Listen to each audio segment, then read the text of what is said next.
नमस्कार, मैं हूं रवि तिवारी। आप देखना शुरू कर चुके हैं लोकल टीवी। आज आपको छत्तीसगढ़ की एक कलयुगी बहू, कातिल बहू, हत्यारी बहू की कहानी मेरे लोकल टीवी में आपको बताने जा रहा हूं। हुआ यूं कि जो बहू थी, हत्यारी बहू थी, कातिल बहू थी, उसे संगीत सीखने का मन था और संगीत सिखाने के लिए एक युवक आया करता था जिसकी उम्र थी लगभग 45 साल के आसपास। और उसका बार बार घर आना ससुर को नागवार गुजरा। ससुर ने बहू को टोका कि इसका बार बार आना मुझे पसंद नहीं है, इसका घर में आना बंद करवा दो। जब भी संबंधित युवक घर में आया करता था, ससुर वहाँ पर गुस्से में आग बबूला हो जाया करता था। पति को किसी तरह की कोई तकलीफ नहीं थी, लेकिन महिला के ससुर को उस युवक के घर में आने से परेशानी थी। वह नाराज हो गया था। ऐसे में महिला ने प्लानिंग रचा, षड्यंत्र रचा। उसने उसी युवक का सहारा लिया जो उसे संगीत सिखाने के लिए घर में आया करता था, और दोनों ने प्लानिंग रची। बहू ने सोचा अब तो हद हो गई, मुझे मेरे ससुर को रास्ते से हटाना ही पड़ेगा। मेरा ससुर मेरे रास्ते का सबसे बड़ा कांटा है। ऐसे में इस कांटे को निकाल कर मैं फेंक दूंगी, इस कांटे को मैं अलग कर दूंगी। प्लानिंग रचा गया, षड्यंत्र रचा गया, और अंततः षड्यंत्र के तहत बिजली से मारने के लिए उन्होंने प्लानिंग रची, और बिजली से मारकर उन्होंने इस बड़ी वारदात को भी अंजाम दे दिया। वारदात को अंजाम देने के बाद अगली सुबह लगभग 5:30 से 6 बजे के आसपास बहू मोहल्ले में जाकर कहती है कि मेरे ससुर जी का देहांत हो गया है, वे स्वर्ग सिधार गए हैं। ऐसे में उनके अंतिम संस्कार की प्रक्रिया जल्दी पूरी की जानी है। उनके अंतिम संस्कार के लिए उनका जो पार्थिव देह है उसे घर से जल्दी निकाला जाएगा। इसके बाद जो संबंधित युवक था जिसने इस हत्या में हत्यारिन बहू को साथ दिया था, हत्या में ये बराबर का हिस्सेदार था, यह पहले से लकड़ी ले जाकर शमशान, जहाँ पर शमशान घाट में ले जाकर लकड़ी डलवा देता है। लकड़ी को यहाँ तक कि व्यवस्थित भी कर देता है। अब फटाफट उसे इतनी हड़बड़ी रहती है कि वह आसपास के लोगों से भी कहता है कि अंतिम संस्कार की प्रक्रिया जल्दी करनी है। उसके हड़बड़ी के चक्कर में उससे गड़बड़ी हो जाती है, और इसके बाद गांव वाले जब उस शव को पलटते हैं तो देखते हैं कि उसमें निशान पड़ गए थे, घाव के निशान पड़ गए थे। उन्हें शक होता है, और शक होने के बाद मामले की सूचना पहुंच जाती है पुलिस तक। पुलिस की टीम पहुंचती है। पुलिस की टीम शव को अपने कब्जे में लेती है। पीएम करवाया जाता है। पीएम में संबंधित जो मृतिका की बहू है और उसके साथ जो संबंधित युवक है, ये दोनों के दावे विपरीत नज़र आते हैं। दोनों के दावों के विपरीत तस्वीर निकल कर सामने आती है, और इसके बाद अंततः पुलिस दोनों को हिरासत में लेती है। पूछताछ के दौरान दोनों अपना जुर्म कबूल कर लेते हैं। आज आपको जुर्म दास्ता की वारदात की खबर मैं आपको बताने जा रहा हूँ, जिसमें बहू अपने ही ससुर की जान लेने पर तुल जाती है और अंततः अपने ससुर को मौत की नींद सुलाकर ही मानती है। इस मामले में पुलिस ने आरोपी बहू के साथ ही उस संबंधित युवक को भी गिरफ्तार कर लिया है। ये पूरी घटना छत्तीसगढ़ के बालोद जिले में घटित हुई है। बालोद जिले में महिला ने एक संबंधित युवक है जो बताया ये जा रहा है कि उसका प्रेमी है, प्रेमी के साथ मिलकर ससुर की करंट लगाकर ये हत्या कर देती है। जैसे मैंने वीडियो की शुरुआत में बता दिया था, बहू का प्रेमी हारमोनियम सिखाने के बहाने अक्सर रात को उसके घर में आया करता था। ससुर को इस बात पर आपत्ति थी। ससुर कहता था कि मुझे यह सब चीज़ बिल्कुल पसंद नहीं है, इसका घर में आना जाना मुझे पसंद नहीं है, इसे घर में आने मत दो। इस तरह की बातें कहकर वो अक्सर उसका विरोध किया करता था, जिसके चलते ये वारदात को अंजाम देना महिला और उसके प्रेमी ने पुलिस की पूछताछ में बताया है। मामला डोंडी लोहारा थाना क्षेत्र के ग्राम खड़ेना डीह गांव का है। जिस तरह की जानकारी हमारे लोकल टीवी के पास है, तमाम मीडिया रिपोर्ट्स में छपी जानकारी के मुताबिक खड़ेना डीह की रहने वाली गीता निर्मलकर, जिसकी उम्र 30 साल है, गांव की सेवा मंडली में भजन करने के लिए ये जाया करती थी, जहां उसकी मुलाकात पड़ोसी गांव के संगीतकार लेखराम निषाद, जिसकी उम्र 45 साल है, उससे हुई। लेखराम उसे इस दौरान जान पहचान बढ़ी और इसके बाद लेखराम उसे हारमोनियम सिखाने के लिए घर आया करता था। इसी बीच हारमोनियम सिखाते सिखाते दोनों के बीच में नज़दीकियां बढ़ती चली गई, जबकि महिला का जो पति था, इस बात को लेकर उसे कोई आपत्ति नहीं थी। गीता का ससुर मनोहर निर्मलकर, उसकी उम्र 30 साल थी, को इस दोस्ती पर ऐतराज था। लेखराम हारमोनियम सिखाने घर आता तो बुजुर्ग गाली गलौज पर उतर जाता था, बुजुर्ग ताव में आ जाता था और बुजुर्ग उसका विरोध किया करता था। इसी बात से तंग आकर गीता और लेखराम ने 29 जून रविवार को हत्या की प्लानिंग रची।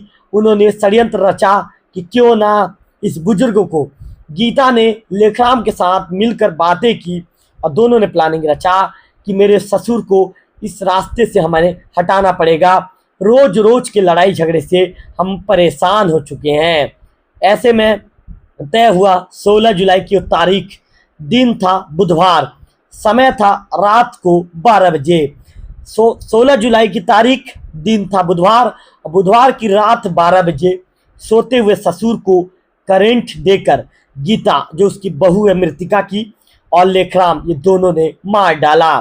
17 जुलाई की सुबह, बुधवार के बाद दिन आया गुरुवार का, और सुबह करीब 6 बजे के आसपास हत्या के बाद सब कुछ सामान्य दिखाने की कोशिश की गई। सातिर बहू गीता ने ग्रामीणों को ये बताया, ससुर रात में शराब पीकर साइकिल से गिर गए थे और सुबह उनकी मौत हो गई। मोहल्ले की महिलाएं जब कफन लेकर पहुंची तो हल्दी लगे शरीर को देखकर पूछा तो बहू ने यह जवाब दे दिया कि गिरने से इन्हें इनकी चोटें आई थी, इसलिए हल्दी लगाई है। लेकिन शव जब शमशान पहुंचा और चिता पर लेटाने से पहले कपड़ा हटाया गया तो गहरे घावों को देखकर ग्रामीणों को शक हुआ और उनकी शक की सुई घूमने लगी और उन्हें यह शक हुआ कि निश्चित तौर पर जो बुजुर्ग है, बुजुर्ग के साथ किसी तरह की कोई घटना घटी होगी। उन्होंने मामले की सूचना पुलिस को दे दी।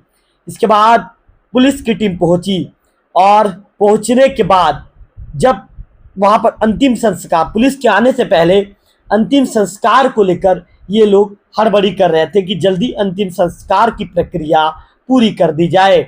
ऐसे में पुलिस ने जो जानकारी दी है, उनके दिए गए जानकारी के मुताबिक जो बहू गीता का प्रेमी लेखराम निषाद हत्या को अंजाम देने के बाद चाहता था कि मनोहर निर्मलकर का अंतिम संस्कार जल्द से जल्द कर दिया जाए, ताकि मामला हमेशा के लिए दब जाए और आग की लपटों के बीच सारे सबूत मिट जाएं और किसी को कानों कान शक ना हो।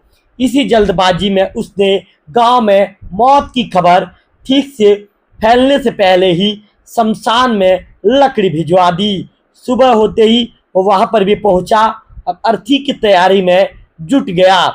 घर वालों और पड़ोसियों से कहने लगा कि सौरात का है, इसीलिए देरी नहीं होनी चाहिए, तुरंत अंतिम संस्कार हमें मिलकर कर देना चाहिए। इधर गांव में अभी शव यात्रा की मुनादी चल ही रही थी और मृतक का पूरा परिवार भी नहीं पहुंचा था, लेकिन लेखराम ने खुद ही शव को कंधा दिलवाकर मुक्तिधाम भी पहुंचा दिया। जब ये जानकारी गांव के कुछ लोगों को लगी तो उन्होंने शमशान में पहुंचकर लेखराम से सवाल जवाब करना शुरू किया, तो लेखराम के होश उड़ गए वो घबरा गया। ग्रामीणों ने जब विरोध जताते हुए कहा कि तुम होते कौन हो, तुम क्या मृतक के रिश्तेदार हो, तुम मृतक के क्या सगे संबंधी हो, तो अंतिम संस्कार में तुम्हारे द्वारा इतनी हड़बड़ी क्यों की जा रही है। इस तरह के सवाल जवाब जब लेखराम के ऊपर सवाल जवाबों के तीर चलने लगे तो लेखराम हड़बड़ा गया और लेखराम घबरा गया और इसके बाद घबरा कर चुप पड़ गया। इसी बीच जब शव को चिता पर लिटाने के लिए कपड़ा हटाया गया तो शरीर पर चोट के गहरे निशान दिखाई दिए। यही वो क्षण था जब ग्रामीणों को हत्या की आशंका हुई और उन्होंने तुरंत पुलिस को इस मामले की सूचना दे दी।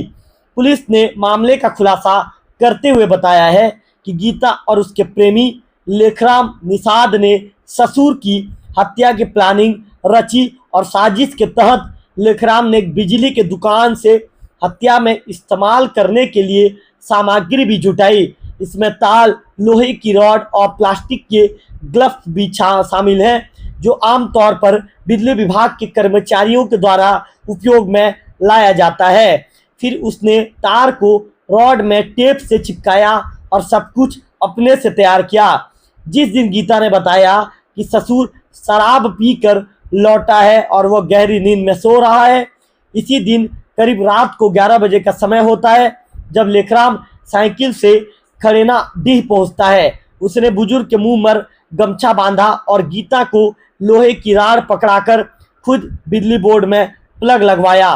साजिश के अनुसार गीता ने पहले राड को ससुर के गले पर लगाया जिससे वह बेहोश हो गया। इसके बाद माथे और सिरे पर दोबारा करंट देकर उसकी मौत को इसके वारदात को अंजाम दिया गया और तसल्ली भी किया गया क्या अब उसके ससुर दुनिया छोड़ चुके हैं। हत्या के बाद गीता ने जब घाव के निशानों को लेकर आशंका जताई तो लेखराम ने रात ही में वारदात को अंजाम देने के दौरान सलाह दे दिया था कि वह लोगों से कहेगी कि उसका ससुर शराब के नशे में साइकिल से गिर गया था। घाव छिपाने के लिए उसने शरीर पर हल्दी लगाई थी। इसके बाद तय हुआ कि रात को 3 बजे घर पर रुककर दोनों रात को 3 बजे तक प्लानिंग के मुताबिक घर में रुके रहे और योजना बनाते रहे कि अगले दिन उन्हें क्या करना है, ग्रामीणों को कैसे भरोसे में लेना है, ग्रामीणों को कैसे भरोसे में लेकर बताना है कि आखिर साइकिल से गिरने से ही ससुर जी की जान चले गई है। सुबह करीब 5:30 बजे के आसपास की घटना समय था जब गीता ने पड़ोसियों को ससुर की मौत की सूचना दी, लेकिन हत्या की राज को दफनाने की हड़बड़ी में लेखराम खुद 6:30 के अगले दिन सुबह 6:30 में अंतिम संस्कार की तैयारी के लिए घर पहुंच गया।